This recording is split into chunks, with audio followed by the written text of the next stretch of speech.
नमस्कार, आप देख रहे हैं महासंग्राम 2024। में हूं आपके साथ अमित गर्ग शुक्ला। पहले चरण का रण जारी है और पहले चरण के लिए वोटिंग के अभी तक के जो रुझान सामने आए हैं, जो तस्वीर सामने आई है, सबसे पहले आपको वो बता देते हैं। रामपुर में अब तक 42.77% वोटिंग हुई है। मुरादाबाद में अब तक 46% वोटिंग हुई है। मुजफ्फरनगर में अब तक 45.73% वोटिंग हुई है। सहारनपुर में अब तक 53.31% वोटिंग हुई है। कैराना में अभी तक 48.92% वोटिंग हुई है। नगीना में कुल मतदान प्रतिशत 48.15% का है और बिजनौर में अभी तक 45.07% मतदान हुआ है। पीलीभीत की बात करें तो यहां पर 48.09% मतदान हुआ है। ये अभी तक की तस्वीर है, मतलब 3 बजे तक के जो नंबर जारी किए गए हैं वो हम आपको बता रहे हैं। सर्वाधिक 53.31% मतदान हुआ है सहारनपुर में। अब बारी उत्तराखंड की है। अल्मोड़ा में 38.43% मतदान हुआ है। गढ़वाल में 42% मतदान हुआ है। हरिद्वार में 49% से ज्यादा हुआ है। नैनीताल में भी 49% से ज्यादा मतदान हो गया और टिहरी गढ़वाल में 43.61% मतदान 3 बजे तक हुआ है। ये हम आपको उत्तराखंड के नंबर्स बता रहे हैं, वोटिंग परसेंटेज बता रहे हैं जो 3 बजे तक के सामने आए हैं। सबसे ज्यादा यहाँ पर वोटिंग देखने को मिल रही है हरिद्वार में और नैनीताल में। सबसे कम वोटिंग अभी तक अल्मोड़ा में हुई है। वहां पर 38.43% लोगों ने ही अभी तक मतदान किया है। ऐसे में न्यूज़ 18 आपसे लगातार ये अपील कर रहा है कि अगर अभी तक आप लोकतंत्र के इस महापर्व का हिस्सा नहीं बने हैं तो धूप कम हो रही है, घर से बाहर निकलिए, अपने मताधिकार का इस्तेमाल जरूर करिए।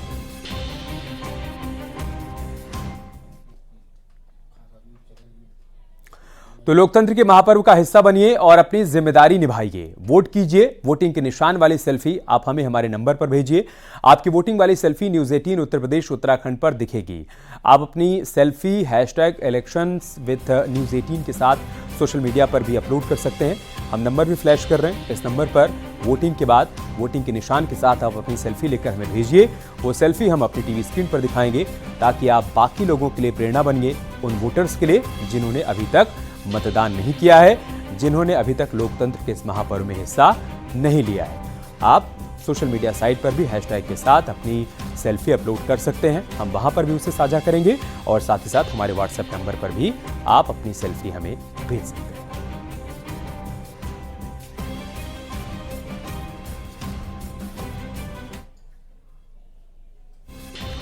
और चलिए आपको दिखाते हैं कि पश्चिमी यूपी की 8 सीटों पर प्रत्याशियों की पहली परीक्षा में कौन किस पर भारी है, क्योंकि इन 8 सीटों पर कांटे की टक्कर देखने को मिल रही है।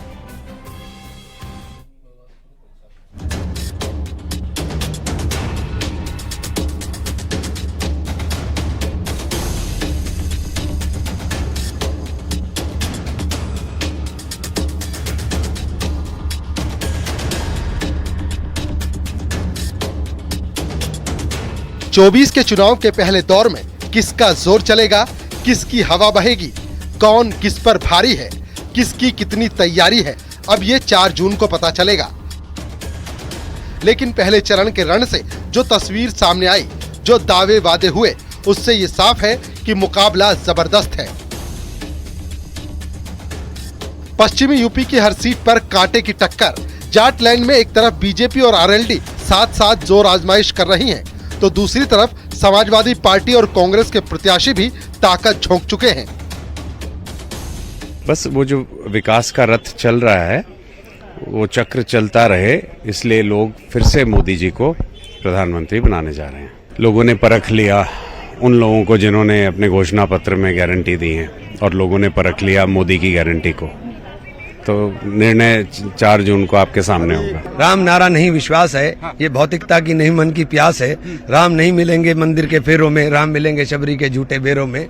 राम मिलेंगे सीता की पावनता में, राम मिलेंगे अंगद वाले पाँव में। राम मिलेंगे पंचवटी की छाँव में, राम मिलेंगे मर्यादा से जीने में, राम मिलेंगे हनुमान जी के सीने में। 4 जून को क्या होने वाला है? 4 जून को सब ऊपर वाले का रहा तो सब कुछ इंशाल्लाह जीतेगा। चाहे सहारनपुर हो या कैराना, बिजनौर हो या मुजफ्फरनगर, मुरादाबाद हो या रामपुर, हर सीट पर एनडीए और इंडी गठबंधन के प्रत्याशी आमने सामने हैं और पश्चिमी यूपी की सियासत जातीय गणित में उलझ चुकी है। अगर पश्चिमी यूपी का जातिगत समीकरण समझें तो मुस्लिम 32% हैं, दलित 26% हैं, जाट वोटर्स 17% के करीब हैं। तो उधर कैराना का चुनाव भी सुर्खियों में है। यहाँ बीजेपी के प्रदीप चौधरी ने अपनी सीट बचाने के लिए चुनावी रण में पूरी ताकत लगा दी है। तो वहीं नए समीकरण के साथ साइकिल पर सवार होकर आई इकरा हसन उलटफेर करने को बेताब हैं।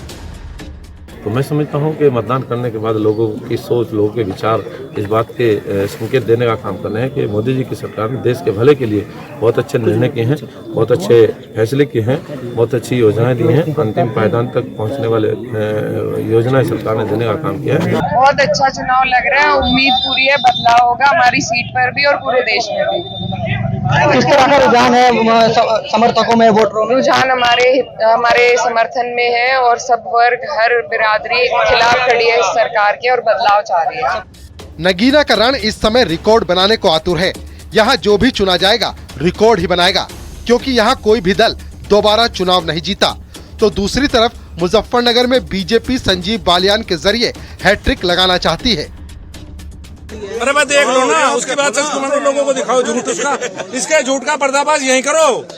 झूठा है, हार रहा है, बकवास कर रहा है। उनका कहना है कि अरे ना कहो, उसके मैं कहने का कोई जवाब नहीं, ना उसके छोड़ दो इन बात को, नहीं कहना चाहता। बहन कुमारी मायावती जी महिलाओं से बेहद प्यार करती हैं और महिलाएं तो मैं देख रहा हूँ कि बहुत ज्यादा उनके पक्ष में मतदान कर रही हैं। समीकरण तो बदलने वाले हैं। जो पहले भी ये सीट बहुजन समाज पार्टी की रही है और इस बार भी बहुजन समाज पार्टी की होने वाली है।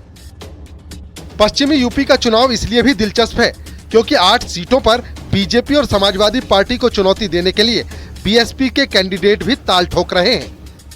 पिछले लोकसभा चुनाव में इन 8 सीटों में से 4 बीजेपी, 3 बीएसपी और 1 सपा ने जीती थी, लेकिन इस बार बीजेपी क्लीन स्वीप के टारगेट के साथ मैदान में है। Bureau report, news 18।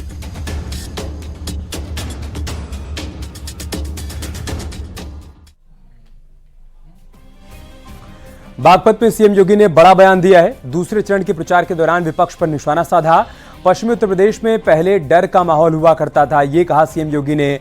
SP BSP ने यहां पर खतरा पैदा कर दिया था। पहले किसान डर के साए में जीते थे। बीजेपी सरकार में हर कोई अपने आप को सुरक्षित महसूस कर रहा है। ऐसी तमाम बातें सीएम योगी की तरफ से कही गई। भाइयों, सपा, बसपा, कांग्रेस, इन्होंने पश्चिमी उत्तर प्रदेश में सुरक्षा के लिए खतरा पैदा कर दिया था। न बेटी सुरक्षित थी, न व्यापारी सुरक्षित था।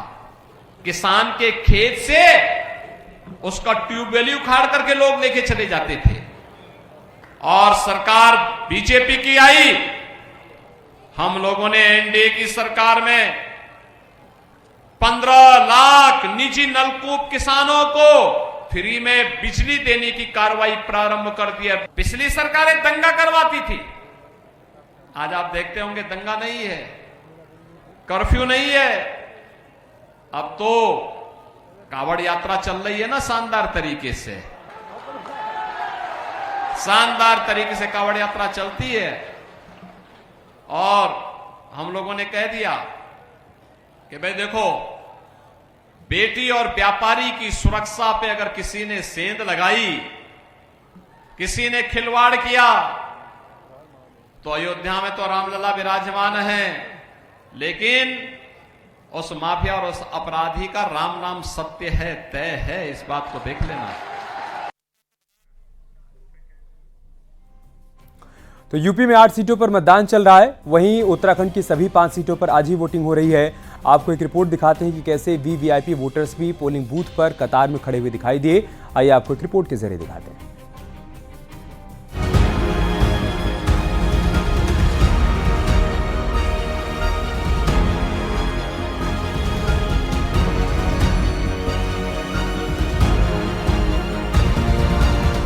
उत्तराखंड के सीएम धामी ने मतदान से पहले पूजा की, फिर परिवार के साथ मतदान के लिए पहुंचे। गौर करने वाली बात यह है कि सीएम धामी वोटर्स की लाइन में लगे, फिर मतदान किया।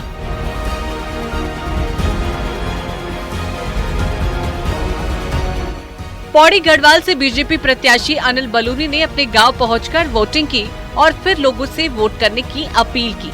इस दौरान बलूनी ने कहा कि कांग्रेस नेगेटिव प्रचार करती है और हम सकारात्मक बातें करते हैं। अनिल बलूनी ने पहले मतदान किया, फिर जलपान किया। जो 2019 में जिस तरीके से 5 सीटें जीते, हाँ, उसी तरह से फिर से 5 सीटें जीतने वाले हैं जी।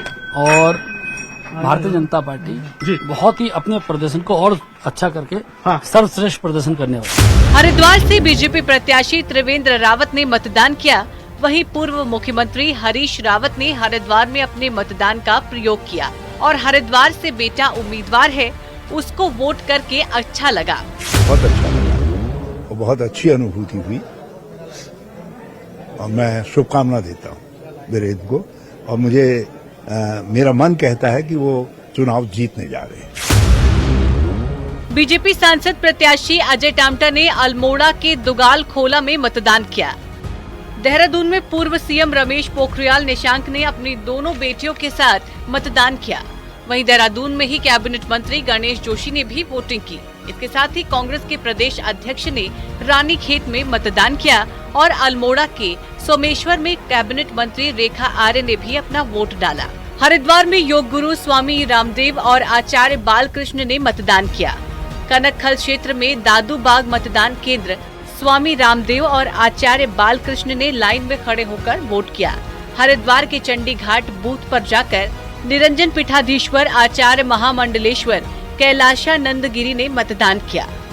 पश्चिमी यूपी में 8 सीटें दांव पर हैं। उत्तर प्रदेश बीजेपी अध्यक्ष भूपेंद्र चौधरी ने मुरादाबाद में मतदान किया। वहीं बीजेपी की जीत को लेकर आश्वस्त नजर आए।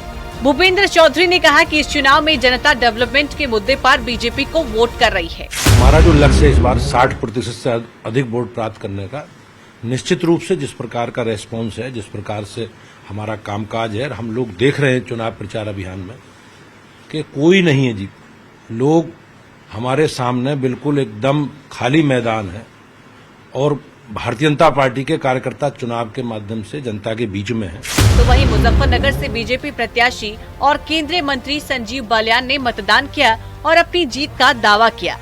वहीं दूसरी ओर सहारनपुर से कांग्रेस उम्मीदवार इमरान मसूद ने वोट डाला और दावा किया कि जनता संविधान को बचाने के लिए वोट कर रही है। सुबह सुबह संघ प्रमुख मोहन भागवत वोट डालते नजर आए। मोहन भागवत ने नागपुर में मतदान किया, तो वहीं केंद्रीय मंत्री नितिन गडकरी ने भी मतदान किया। जयपुर में राजस्थान के सीएम भजन लाल शर्मा ने मतदान किया।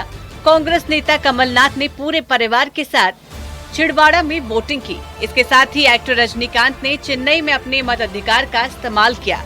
फिल्म अभिनेत्री उर्वशी रौतेला ने कोटद्वार में सुबह सीतापुर स्कूल में बने पोलिंग बूथ में पहुंचकर अपना वोट डाला। उर्वशी के साथ उनके पिता मनबर सिंह और मां मीरा रौतेला भी वोट डालने पहुंची थी। Bureau report, news 18।